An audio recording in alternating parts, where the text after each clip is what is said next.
Even though I know them well, they haven't had a lot to do with Kelly or my case because it's kind of the hot potato thing, and they try and stay politically out of everything. Well, you know, Los Angeles is a whole different bird because they don't care. So Los Angeles, LA, and I have become very involved. And a couple weeks ago, I went to my first session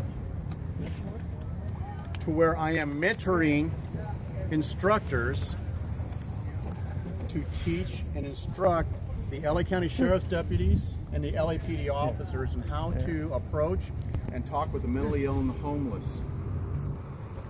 Next month and the month after, I will actually be in front of several hundred LA County deputies and LAPD officers giving the instruction. They need to hear it from people like us who know, who really know. And I told them I would be more than happy to do this. And it's going really well with the LA chapter of NAMI because they want to make a difference. They want things to be right. Well, you need to start with that. So I'm there, and I'm glad to do it because they really need to understand that sick people need help, not beatings.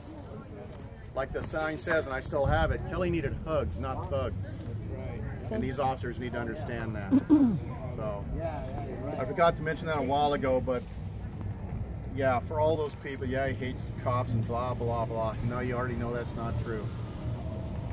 And even if they weren't cops, no matter what the entity, these people need to be instructed the right way. And I am very grateful that NAMI appreciates me enough to invite me to that. And I have another speaking engagement at USC. This will be my 4th event there that they've invited me to speak to them. At the Keck School of Medicine, all about mental illness, where world-renowned doctors attend this. If you want to be humbled, you go to one of those events as a keynote speaker in front of world-renowned doctors, and they stand up and applaud you. Oh, I couldn't talk. I couldn't talk because how humbling is that? They want to hear from me. So, but that's all I wanted to add to that. And again, I'll put everything out there about the movie coming up so we can all attend and somehow get transportation arranged, and we'll take over the whole theater. All right. All right, thanks. Hey Ron, is there any update on what's happened with the officers who were fired, who asked for their jobs back? Is there anything going on there? From what I found out, things are still the way they were. You know, it's kind of in that pending, building up type of thing to where there's no court date settled for this necessarily, just motions filed, those kind of things. So nothing really happening. How do you feel about it? Is there any chance you think that the city will actually be paying the men who murdered your son? Yeah, and because it is not up to Dan Hughes, even though he stands up there and states, I won't do it, I'm going to fight it every bit of the way. The bottom line is it's going to arbitration, and the arbitrator is going to decide, not Dan Hughes. What if we, there's a part of me that thinks these guys don't want their jobs back. They want to be told that they can't have their jobs back, so they get a settlement. Why don't we give them their fucking jobs back, but with limitations, like let them be the people who check in the fleet at night or whatever, some shitty ass jobs. I'd rather they make a living while working than walk with a couple $1,000,000 or whatever, you know? I mean, if those are our options, like as long as they're not ever on patrol, I don't know, I'm just thinking out loud, but I mean... I see your point completely. Having been there, being a law enforcement officer or even a fireman, that's a position of trust and respect. They'll never get that from me. They'll never get that from me. I don't want them in a position of trust and respect. They don't deserve it. Cincinnati would be the only one to really try and get his job back. Ramos doesn't give a shit. He's a piece of shit. Wolf stays under the radar. I got a feeling he's already working somewhere else. We know that Cincinnati's a postal carrier in Huntington Beach. You know, Ramos is doing construction jobs, oddball things for his buddies. Yeah, you know. Yeah. Yeah. All of us can drive a brand new car if we go to Foothill Nissan. So I have no trust in any of the system. Is there anything we can do as activists, as supporters of you and your family, justice, that influences at all what happens at arbitration if the city attorney settles, or at some point I believe the council would need to approve the settlement, wouldn't that's they? the big thing, especially for the Fullerton residents. And anybody can go there, but it has more impact on the Fullerton residents. And you go in and say at the council meetings, we absolutely refuse to have them back. We refuse. And we don't want them to get a payout. Don't want to get a payout either. Yeah, because that's really what they're suing for. Cincinnati may want his job back, but the other two would want to pay out and just be on with it.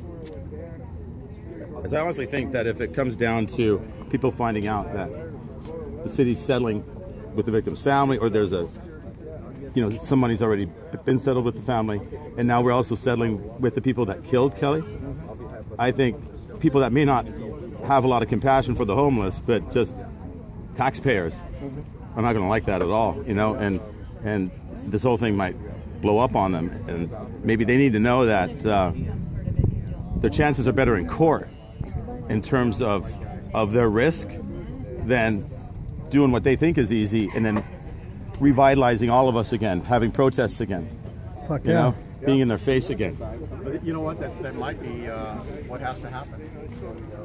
It's a continuation, but it's a new issue. You know, and I can see protests for that. I absolutely can, and I'll be there for it. Though I'm not a Fullerton resident, I'll absolutely be there for it, protesting. That they get their jobs back? Hell no. That they get a payout? Hell no. No rewards for murderers. Thank you. I'll carry that sign. All right, Ron, thanks very much.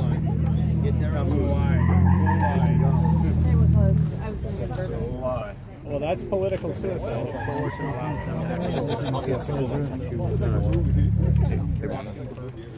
Thanks a lot for everything. Not many families are still engaged after this many years. I'll never give up. I'll never give up. I know. If they civil trial's over, I don't give a shit. Because that's not justice. Millions of dollars, if that were to take place, that's not justice. I don't want that. I want justice. The feds, I've been talking with them recently, you missed out when I talked about it.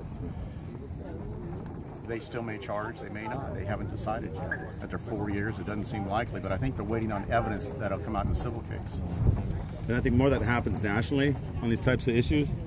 You know, Those are huge. there's a national snowball, you know, effect that victims, and it might have started with you and Teresa Smith, you know, are the like families that just aren't going to fucking take it anymore. You know what? And I've said many times on TV that I believe it all started with Rodney King, because it was on video. The beating. Here's a man just defensive blows. You know, he's up here. Oh, don't hit me no more. Why the hell are you hitting me? Stop resisting. He's not resisting. Stop hitting me. You know, and that's where it started with the video of Rodney King, and Kelly's video, of course, and all that. Now everybody's video, which they should be. All of us should film the police. You know, all this kind of stuff that's going on. Yeah. You know, and we just keep it going. But Kelly's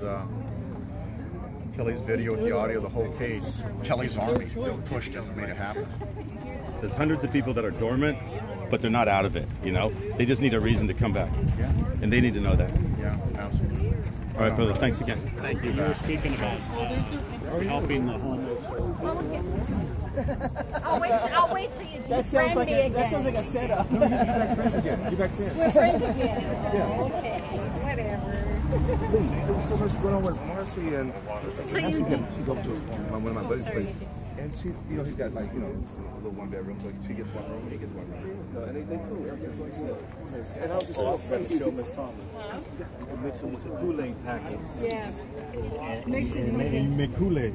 She doesn't But want you know, to, because she can't have everything. It's like, oh my God, you know what I'm saying? Oh, 2 of them? But I'm sure they still. I told them. I need to go to the 99-cent store and get some. Why would they? I like to be friends. Hey, watch out. Because rather than having to sneak and go back to him, I'd rather see you still like my.